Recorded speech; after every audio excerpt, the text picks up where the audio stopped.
ನಾನು ಮತ್ತೆ ಕುಮಾರಸ್ವಾಮಿ ಅವರು, ನಮ್ಮ ನಾರಾಯಣ ಸ್ವಾಮಿ ಅವರು, ನಮ್ಮ ರವಿಕುಮಾರ್ ಮತ್ತು JDSನ ಪ್ರಮುಖರು ನಾವೆಲ್ಲ ಒಟ್ಟಿಗೆ ಸೇರಿ ಬಿಡದಿ ಅಕ್ವಿಜೇಷನ್ಗೆ ಸಂಬಂಧಪಟ್ಟಂತೆ ಬಿಡದಿ ರಿಯಲ್ ಎಸ್ಟೇಟ್ ಮಾಡ್ತಾ ಇರುವಂಥ ಕಾಂಗ್ರೆಸ್ ಸರ್ಕಾರದ ವಿರುದ್ಧ ಒಟ್ಟಿಗೆ ಹೋರಾಟ ಮಾಡುವಂಥ ಜೊತೆಯಲ್ಲಿ ಹೋರಾಟ ಮಾಡುವಂಥ ತೀರ್ಮಾನವನ್ನು ಇವತ್ತು ಮಾಡಿದ್ದೀರಿ. ನಾಳೆ ನಾನು ಕೂಡ ಸುಮಾರು 10:30ಗೆ ಬಿಡದಿಯ ಒಂದು ಇನಾಗ್ರೇಷನ್ ಏನಿದೆ, ಪಾದಯಾತ್ರೆ ಇನಾಗ್ರೇಷನ್, ನಾನು ಕುಮಾರಸ್ವಾಮಿಯವರು ಭಾಗವಹಿಸ್ತಾ ಇದ್ದೀರಿ. ನಿಖಿಲ್ ಕುಮಾರಸ್ವಾಮಿಯವರು ಪಾದಯಾತ್ರೆಯನ್ನು ಮಾಡ್ತಾರೆ. ಅವ್ರಿಗೆ ಬೆಂಗಳೂರು ಬಾರ್ಡ್ರ್ವರೆಗೂ ಪರ್ಮಿಷನ್ ಕೊಟ್ಟಿದ್ದಾರೆ. ಅಲ್ಲಿವರೆಗೂ ಅವರು ಪಾದಯಾತ್ರೆಯನ್ನು ಮಾಡ್ತಾರೆ.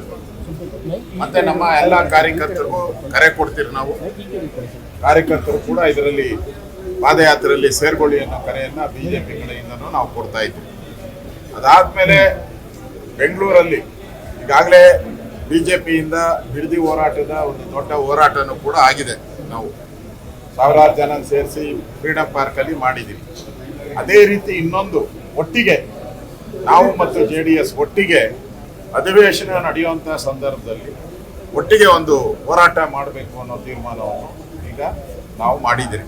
ಅಂದರೆ ಅದು ಡೇಟನ್ನು ಅನೌನ್ಸ್ ಮಾಡ್ತೀರಿ. ವಿಧಾನಸಭೆಯಲ್ಲಿ ಯಾವತ್ತು ಅದು ಚರ್ಚೆಗೆ ಬರುತ್ತೆ? ಹಾಂ, ಅಲ್ಲ, ಅದು ಸ್ವಲ್ಪ ಬದಲಾವಣೆ ಆಗ್ಬೋದು. ಯಾಕಂದರೆ ವಿಧಾನಸಭೆ 14 ಏನು ಇಲ್ಲ, ಕಲಾಪ ಇಲ್ಲ, ಮತ್ತು 15 ಕಲಾಪ ಇಲ್ಲ. ಅದರಿಂದ ಕಲಾಪ ಇಲ್ಲದೆ ಸಮಯದಲ್ಲಿ ಬೇಡ ಅನ್ನೋದು ಚರ್ಚೆಯನ್ನು ಮಾಡಿದ್ದೀವಿ. ಅದರಿಂದ ಕಲಾಪ ನಡೆಯುವಂಥ ಸಂದರ್ಭದಲ್ಲಿ ಒಟ್ಟಿಗೆ ನಾವು ಫ್ರೀಡಂ ಪಾರ್ಕ್ ಹೋರಾಟವನ್ನು ಮಾಡುವಂಥ ತೀರ್ಮಾನವನ್ನು ಮಾಡಿದ್ದೀವಿ. ಹೊರಗಡೆ ಎರಡೂ ಕೂಡ ಈಗಾಗಲೇ ಸದನದ ಒಳಗೆ ನಾವು ಒಟ್ಟಿಗೆ ಹೋರಾಟ ಮಾಡ್ತಾ ಇದ್ದೀರಿ. ನಮ್ಮೆಲ್ಲ ಹೋರಾಟಕ್ಕೆ JDS ಅವರು ಬೆಂಬಲವನ್ನು ಕೊಟ್ಟಿದ್ದಾರೆ. ಸದನದ ಒಳಗಡೆ ನಾವು ಬರಕ್ಕೆ ಸಂಬಂಧಪಟ್ಟಂತೆ ಮತ್ತು ನೈಸ್ ವಿಚಾರಕ್ಕೆ ಸಂಬಂಧಪಟ್ಟಂತೆ ಮತ್ತು ಬಿಡದಿ ಟೌನ್ಶಿಪ್ಗೆ ಸಂಬಂಧಪಟ್ಟಂತೆ ಮತ್ತು KPSCಯ ಒಂದು ಅಕ್ರಮಗಳೇನಾಗಿದೆ ಅದಕ್ಕೆ ಸಂಬಂಧಪಟ್ಟಂತೆ ನಾವು ಚರ್ಚೆಯನ್ನು ಮಾಡುವಂಥದ್ದಕ್ಕೆ ತೀರ್ಮಾನವನ್ನು ಮಾಡಿದ್ದೀವಿ. ಅದಕ್ಕೆಲ್ಲ ಪೂರ್ತಿ ಸಹಕಾರಗಳನ್ನು JDS ಅವರು ಕೊಡ್ತಾರೆ ಅಂತ ಹೇಳಿದ್ದಾರೆ. ಇನ್ನು ಮುಂದೆ ಕರ್ನಾಟಕದಲ್ಲಿ ನಡೆಯುವಂಥ ಎಲ್ಲ ಹೋರಾಟಗಳಲ್ಲಿ ಪ್ರಮುಖವಾದಂಥ ಹೋರಾಟಗಳಿಗೆ ಒಟ್ಟೊಟ್ಟಿಗೆ ನಾವು ಕೆಲಸ ಮಾಡಬೇಕು ಅನ್ನೋ ತೀರ್ಮಾನವನ್ನು ಕೂಡ ಮಾಡಿದ್ದೀವಿ. ನಾನು ಮೊನ್ನೆನೂ ಕೂಡ ನಮ್ಮ ಕೇಂದ್ರದ ನಾಯಕರನ್ನ ಭೇಟಿ ಮಾಡಿದ್ದೀನಿ. ಆದಷ್ಟು ಶೀಘ್ರವಾಗಿ ಇನ್ನೊಂದು 2-3 ದಿನದೊಳಗಡೆ ಒಂದು ಸಮನ್ವಯ ಸಮಿತಿ ಮಾಡುವಂಥದ್ದು. ಅದು 5 ಜನ ಇರಬೇಕಾ, 4 ಜನ ಇರಬೇಕಾ ಅನ್ನೋದು ತೀರ್ಮಾನವನ್ನು ಮಾಡಿ ಸುಮಾರು 5 ಜನ, 2 ಕಡೆಯಿಂದ 5 ಜನ ತೀರ್ಮಾನ ಮಾಡುವಂಥ ಒಂದು ಪಟ್ಟಿನೂ ಕೂಡ ತೀರ್ಮಾನ ಆಗ್ತದೆ. ಅದಾದಮೇಲೆ ರಾಜ್ಯ ಮಟ್ಟದಲ್ಲಿ ಒಂದು ಸಮನ್ವಯ ಸಮಿತಿ ಆಗ್ತದೆ.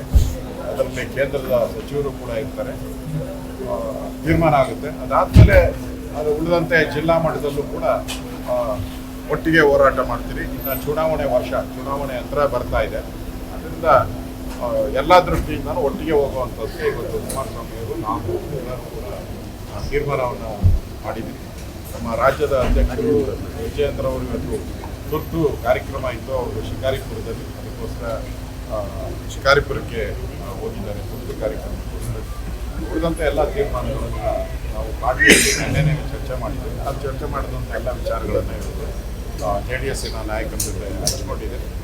ಇನ್ನು ಮುಂದೆ ಒಟ್ಟಿಗೆ ಜೊತೆಯಲ್ಲಿ ಹೋಗುವಂಥ ತೀರ್ಮಾನ ಮಾಡಿದ್ದೇವೆ. ಫೈನಲೈಸ್ ಆಗಿಲ್ಲ.